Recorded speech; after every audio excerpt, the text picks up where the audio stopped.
तो दोस्तों आज हम फिर से आपके लिए लेकर आए हैं देश दुनिया की तमाम ताज़ा बड़ी खबरें। सबसे पहली बड़ी खबर में आपको बताएंगे कि इजराइल के खिलाफ जंग में फिलिस्तीनी मुसलमानों का मुस्लिम देश ईरान ने दिया खुलकर साथ। कहा है इजराइल को तबाह करने के लिए हम फिलिस्तीनियों के साथ खड़े हैं, तो इजराइल की बड़ी चिंता। वहीं आपको बताएंगे दोस्तों की नागरिकता संशोधन कानून को लेकर दिल्ली में हुए दंगे मामले में पुलिस पर पिस्तौल तानने वाले शाहरुख पठान को कोर्ट ने दी जमानत। अब जेल से आएगा शाहरुख पठान बाहर। वहीं आपको बताएंगे दोस्तों कि इजराइल पर फिलिस्तीन के हमले को लेकर ओवैसी ने की फिलिस्तीनियों का जिक्र कर शांति की अपील। कहा इजराइल फिलिस्तीन पर ना करे हमला, बनाए रखे शांति। वहीं आपको बताएंगे दोस्तों कि अक्षय कुमार की फिल्म रानीगंज पहले ही दिन हुई फ्लॉप, कमाए 2 करोड़ रुपये। वहीं आपको बताएंगे दोस्तों कि अतीक अहमद का बेटा अब बाल गृह से आएगा बाहर, उम्र हो गई 18 साल। वहीं आपको बताएंगे दोस्तों कि फिलिस्तीन के सैनिकों ने इजराइल की महिला पुलिसकर्मियों को बनाया बंधक, नंगा करके घुमाया। कहा हम किसी भी कीमत पर इजराइल के सामने नहीं टेकेंगे घुटने। तो दोस्तों सभी खबरों को आपको एक एक कर बताने वाले हैं। वीडियो को लाइक कर चैनल को सब्सक्राइब कर दें। इसी बीच पर तो दोस्तों अगली खबर की ओर, तो इजराइल के खिलाफ जंग में फिलिस्तीनियों को मिला ईरान का खुलकर साथ, तो बौखलाया इजराइल।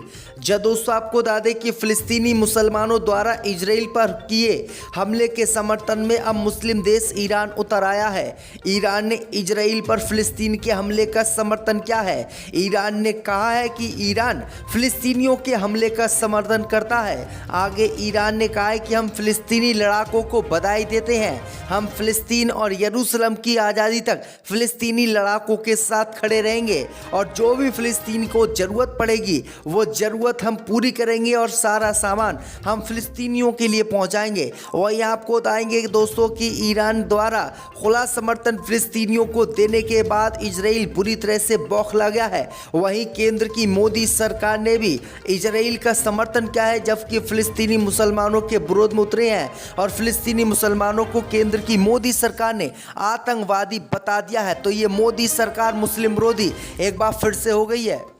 इसी बीच पर तो दोस्तों अगली खबर की ओर, तो दिल्ली दंगों में पुलिसकर्मी पर पिस्तौल तानने वाले शाहरुख पठान को कोर्ट ने दी जमानत।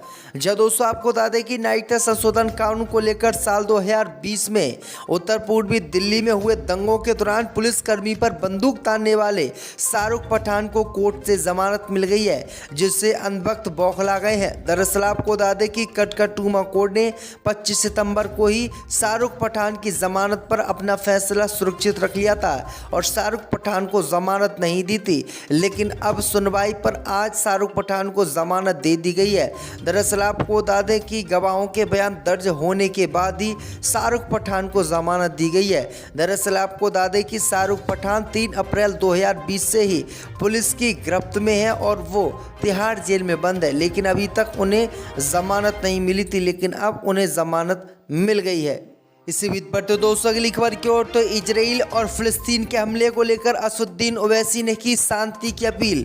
जब दोस्तों आपको बता दें कि इजराइल पर फिलिस्तीनी द्वारा रॉकेट से हमले को लेकर एएमएम के चीफ असदुद्दीन ओवैसी ने शांति बनाए रखने की दोनों देशों के बीच अपील की है। असदुद्दीन ओवैसी ने ट्विटर पर एक पोस्ट किया है। इस पोस्ट में असदुद्दीन ओवैसी ने लिखा है कि प्रार्थना हम करते हैं कि फिलिस्तीन के कब्जे वाले क्षेत्रों में शांति बनी रहे।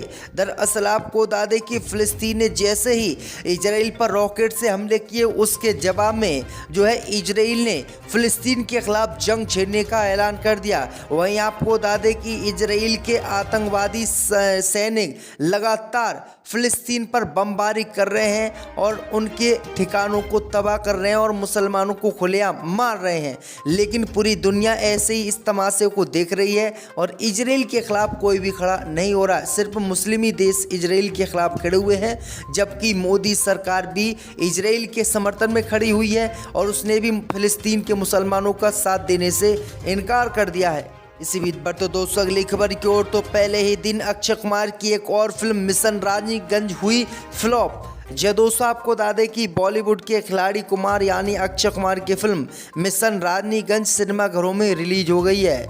लंबे समय से फैंस इस फिल्म का बेसब्री से इंतजार कर रहे थे, लेकिन आपको बता दें कि फिल्म पहले ही दिन फ्लॉप हो गई है।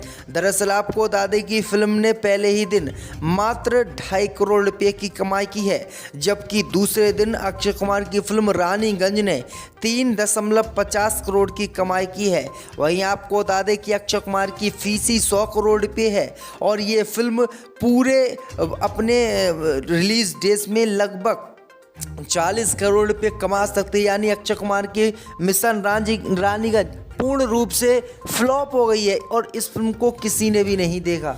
इसी बीच बढ़ते दोस्तों अगली खबर की ओर, तो फिलिस्तीन के सुरक्षा बलों ने इजराइल के सैनिकों को बनाया बंदा, घुमाया नंगा। जब दोस्तों आपको बता दें कि इजराइल और फिलिस्तीन के बीच युद्ध शुरू हो गया है।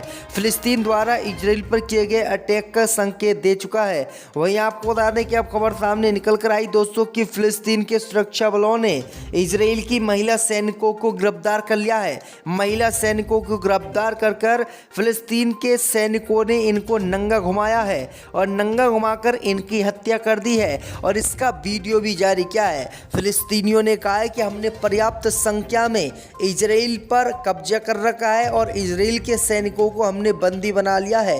फिलिस्तीन के सुरक्षा बलों ने कहा है कि जब तक इजराइल की सरकार हमारी मस्जिद अल-अक्सा को नहीं छोड़ेगी और मुसलमानों पर अत्याचार बंद नहीं करेगी, तब तक किसी भी कीमत पर हम ऐसा काम नहीं करेंगे और ना ही हम इन सैनिकों को छोड़ेंगे। तो फिलिस्तीन के सैनिकों ने किस तरह से अब जो है इनके सैनिकों को गिरफ्तार कर लिया है। इसी बीच बढ़ते दोस्तों अगली खबर की ओर, तो बाल गृह से बाहर आएगा अतीक अहमद का बेटा। जब दोस्तों आपको बता दें कि उमेश पाल हत्याकांड के बाद अतीक अहमद के 2 नाबालिग बेटों को पुलिस ने बाल गृह पहुंचा दिया है। अब इनमें से एक बेटा बालिग हो चुका है और 5 अक्टूबर को उसका 18वां जन्मदिन है। वहीं आपको बता दें कि बालिग होने के बाद अब बाल गृह से उत्तर प्रदेश की योगी सरकार अतीक अहमद के बेटे को भेजेगी। दरअसल आपको बता दें कि इस मामले को लेकर कोर्ट में सुनवाई हुई थी और इलाहाबाद हाई कोर्ट ने योगी सरकार को फटकार लगाई थी और कहा था कि जब अतीक अहमद के बेटे इन हत्याओं में शामिल नहीं हैं और लूटपाट में शामिल नहीं हैं, तब उत्तर प्रदेश पुलिस ने आखिरकार अतीक अहमद के बेटों को जेल में क्यों बंद कर रखा है और तत्काल छोड़ने की बात कही थी। लेकिन योगी सरकार ने कहा था कि उनकी उम्र 18 साल नहीं है, वो बालिग नहीं है, इसलिए हमने उनको बाल गृह में रख रखा है।